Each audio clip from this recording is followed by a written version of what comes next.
In this video, let me show you how to fix the Chase direct deposit not showing.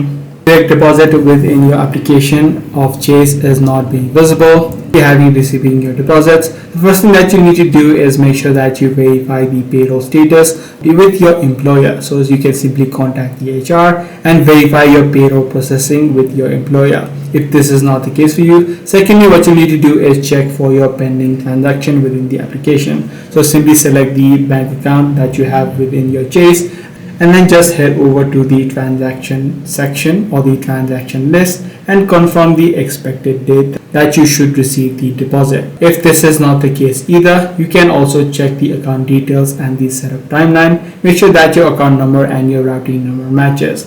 Now, if none of these solutions are working out for you, in this case, what you can simply do is open up a web browser and then contact the Chase customer support. You can search for terms such as customer service number and you can directly contact them. So that's pretty much all there is to it. If this video was helpful to you, be sure to subscribe. I'm going to see you in the next one.